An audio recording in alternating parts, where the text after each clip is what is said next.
Salam sejahtera. Banyak baiknya pelaksanaan subsidi diesel bersasar. Akhirnya, rakyat juga yang meraih manfaat.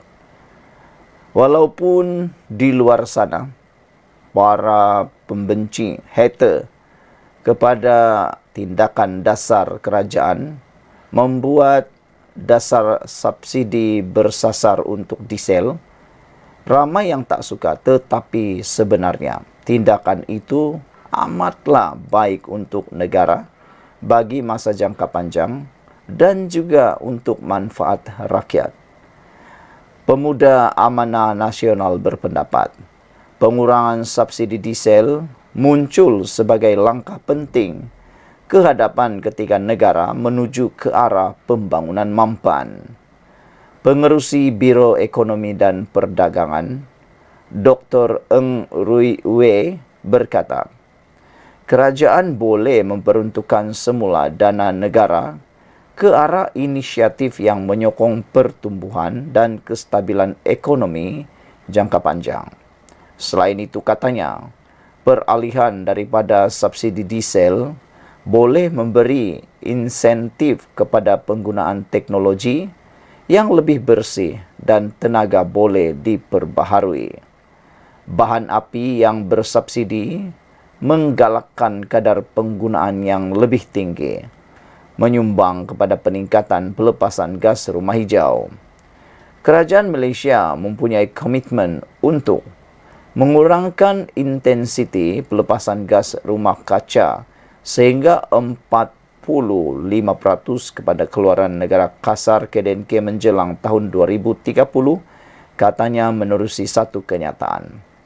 Pada 9 Jun lalu, Menteri Kewangan II, Datuk Seri Amir Hamzah Azizan, mengumumkan harga diesel di semua stesen runcit Semenanjung ditetapkan pada kadar RM3.35 Malaysia bagi setiap liter, iaitu harga pasaran tanpa subsidi berdasarkan purata bulan Mei tahun 2024 mengikut formula mekanisme harga automatik bermula 10 Jun. Amir berkata, penetapan harga dan pelaksanaan subsidi diesel secara bersasar dapat memberikan penjimatan RM4 bilion setahun, di samping mengukuhkan kedudukan kewangan negara untuk jangka masa panjang. Mengulas lanjut, Dr. Eng Rui Wei berkata, pelaksanaan subsidi bersasar memastikan subsidi disalurkan kepada mereka yang memerlukan serta membolehkan agihan sumber awam yang lebih saksama.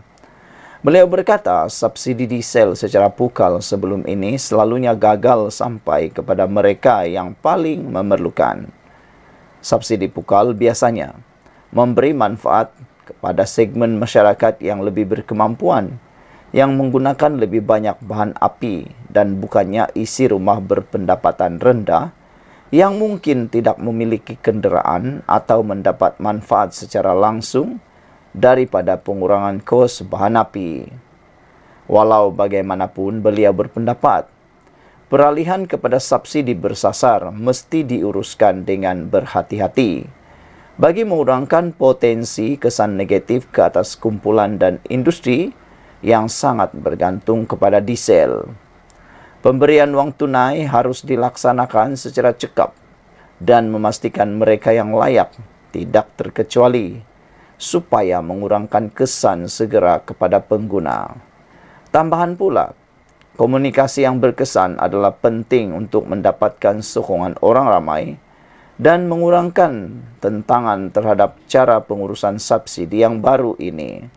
Ketelusan dalam penggubalan dasar dan penjelasan yang jelas tentang faedah yang lebih luas dari segi ekonomi, alam sekitar dan sosial mampu memupuk persefahaman dan penerimaan dalam kalangan penduduk Malaysia jelasnya lagi.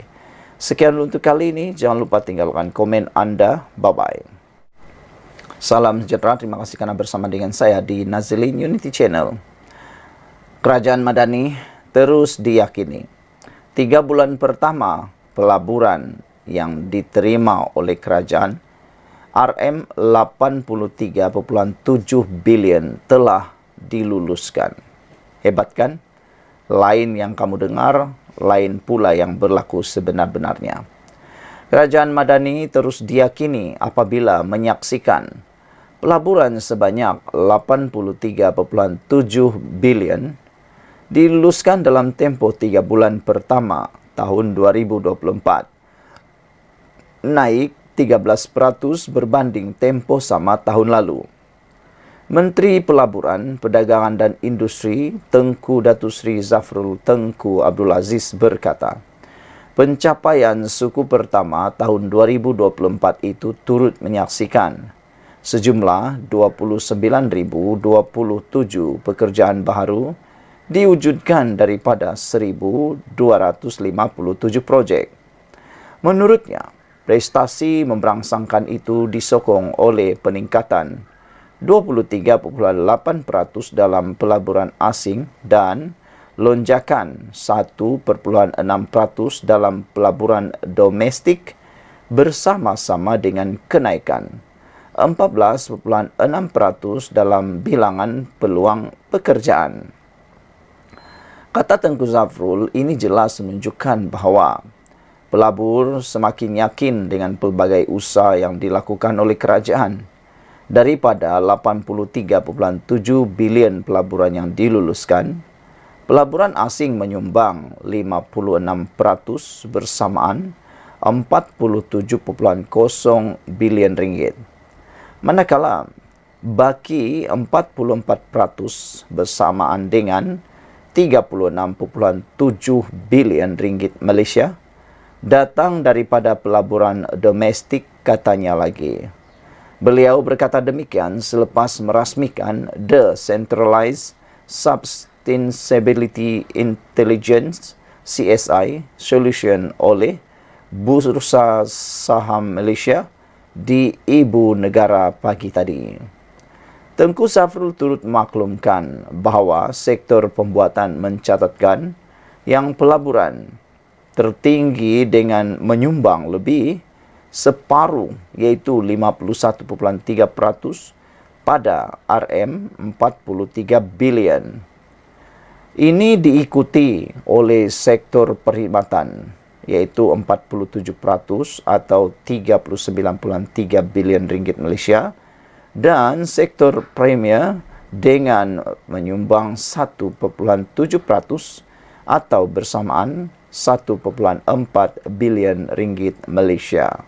Saudara-saudara sekalian, itu adalah pencapaian negara kita dalam 3 bulan pertama telah pun mendapat pelaburan diluluskan sebanyak 83,7 bilion ringgit. Kerajaan Madani terus diyakini. Maaflah kepada walaun-walaun yang ada di luar sana. Kita minta maaflah kerana kerajaan Madani yang dipimpin oleh Anwar Ibrahim sekarang ini makin lama makin diyakini, makin lama makin memacu kerajaan ini kepada tingkat yang lebih baik. Sekian untuk kali ini. Jangan lupa ikuti terus ulasan selepas ini. Tinggalkan komen anda. Salam sejahtera. Terima kasih kerana bersama dengan saya di Nazilin Unity Channel. Berapa gaji Anwar Ibrahim, Zahid Hamidi, menteri-menteri dan timbalan menteri serta speaker Malaysia? Jom saya nak kongsikan dengan anda semua berapa gaji Anwar Ibrahim, Zahid Hamidi dan menteri-menteri yang ada di Malaysia. Ini ialah anggaran yang ditulis, boleh diperoleh dari interaktif di Malaysia kini. Sekiranya anda ialah seorang Perdana Menteri, anda mempunyai gaji allowance bulanan sebanyak 16,000 sebulan. Yang ini wajib dapat, yang boleh kata macam gaji bulanan anda, RM16,000. Namun, gaji itu bukan sekadar gaji. Ada banyak lagi allowance lain yang layak dibayar kepada semua ahli parlimen dan juga Perdana Menteri. Jadi, Anwar Ibrahim dapat allowance bulanan sebanyak 16.000 sebulan. Dan sekiranya inilah pencen yang bakal diterima oleh Anwar Ibrahim yang pasti dia peroleh sebagai penjawat jawatan Perdana Menteri. Gaji bulanan Perdana Menteri termasuk allowance ialah sebanyak Rp22,826. Dan selepas berkhidmat selama 60 bulan, iaitu bersamaan dengan satu penggal sebagai Perdana Menteri selama 5 tahun, pencen yang akan diterima oleh Anwar Ibrahim, satu ialah pencen bulanan berjumlah 16.177 bulanan. Hebat kan? 5 tahun jadi Perdana Menteri, layak mendapat pencen bulanan 16.177. Dan gratuiti mereka pula selepas pencen ataupun selepas menjawat jawatan Perdana Menteri selama 5 tahun ialah sebanyak Rp582.390. Dan ini dibayar secara sekali sahaja. Itu jawatan Perdana Menteri. Bagi jawatan timbalan Perdana Menteri, gaji dibayar kepada timbalan Perdana Menteri ialah Rp18.168. Dan selepas berkhidmat selama 60 bulan bersamaan 5 tahun, pencen yang layak diterima oleh timbalan Perdana Menteri ialah sebanyak Rp14.237 sebulan. Manakala gratuiti yang diterima selepas 5 tahun berkhidmat sebagai timbalan Perdana Menteri sebanyak Rp512.520 dibayar hanya sekali sahaja. Wow, banyaknya luar biasa. Untuk seorang menteri pula, sekiranya Anda menjadi seorang menteri, gaji Anda ialah Rp14.970. Ini baru gaji menteri ya. Ada lagi gaji sebagai ahli parlimen yang telah disebutkan tadi, yaitu sebanyak Rp16.000. Jadi campur dengan gaji menteri ialah lebih kurang dalam Rp30.000. Pencen diterima pula selepas 5 tahun berkhidmat ialah Rp12.904 sebulan. Dan mereka juga bernasib sangat baik apabila layak dibayar gratuiti sebanyak sekali, yaitu dengan bayaran Rp464.553. Itu gratuiti yang dibayar sekali apabila mereka sudah pencen. Gaji timbalan menteri pula ialah Rp10.847.65. Tambah dengan allowance sebagai ahli parlimen, mereka dibayar lebih kurang dalam Rp26.000. Selepas berkhidmat selama 60 bulan atau 5 tahun, pencen yang layak diberikan kepada timbalan menteri ialah Rp11.187. Dan gratuiti pula dibayar sekali sebanyak Rp42.715. Wah, banyak kan? Okey, kita lihat pula berapakah gaji seorang speaker. Seorang speaker layak dibayar sebagai ahli parlimen. Beliau dibayar allowance bulanan sebanyak Rp16.000. Itu gaji bulanan ahli parlimen. Dan apabila dilantik sebagai seorang speaker, beliau akan dibayar gaji sebanyak 31.000. Wow, lebih mahal gajinya daripada Perdana Menteri. Perdana Menteri tadi gajinya hanya 22.826. Tapi timbalan speaker pula mendapat 31.000 campur dengan allowance ahli parlimen 16.000, dia bakal mendapat 47.000 sebulan. Sekiranya dia berkhidmat sebagai speaker selama 5 tahun, beliau dapat pencen sebanyak RM19.583 sebulan. Dan gratuiti yang akan diterima sekali ialah 705.000. Wah, menghampiri 1 juta. Ini gratuiti yang luar biasa walaupun hanya berkhidmat selama 5 tahun. Sebagai seorang timbalan speaker pula dibayar gaji sebanyak RM22.000 Malaysia, dan selain itu juga layak menerima allowance bulanan sebagai ahli parlimen sebanyak 16.000. Selepas berkhidmat selama 5 tahun, timbalan speaker layak dibayar pencen sebanyak RM15.833. Banyaknya. Dan gratuiti pula sebanyak RM570.000 dibayar sekali sahaja.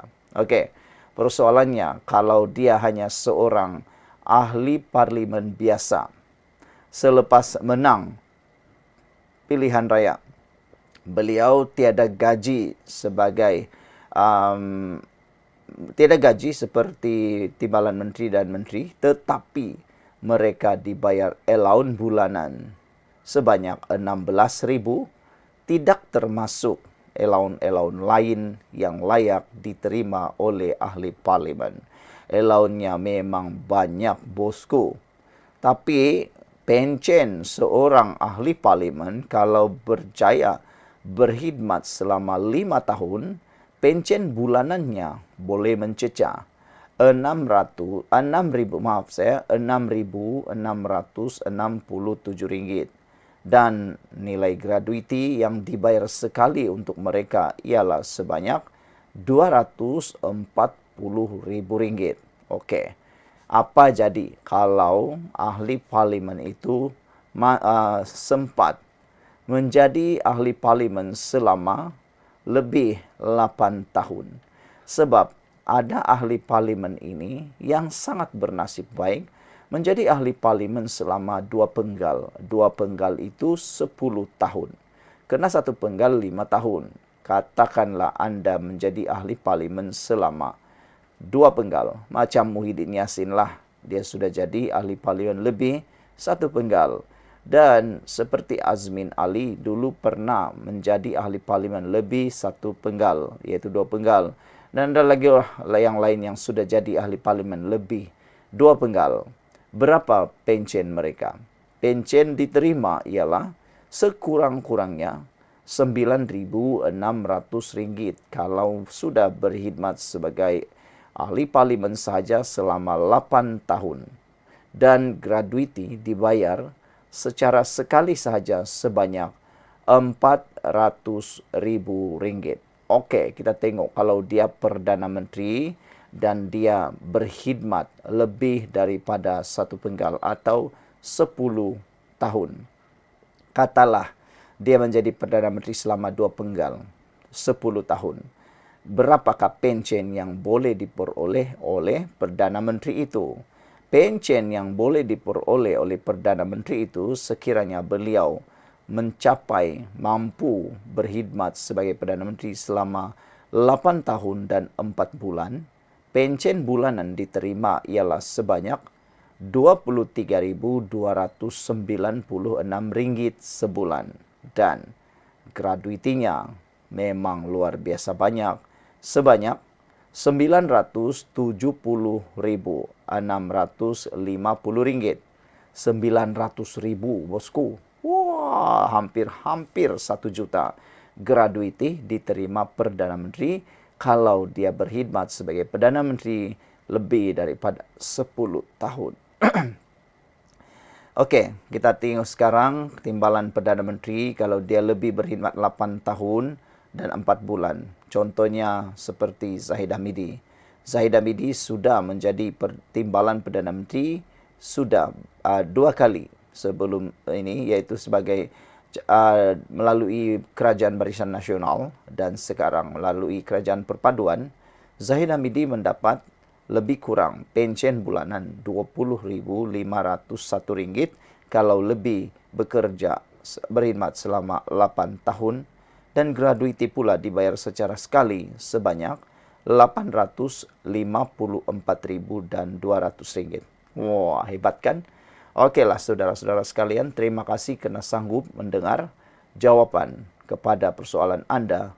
Berapakah allowance ahli parlimen, Perdana Menteri, Timbalan Perdana Menteri, Menteri, Timbalan Menteri, Speaker dan Timbalan Speaker? Sekian dulu untuk kali ini. Jangan lupa tinggalkan komen anda. Bye-bye.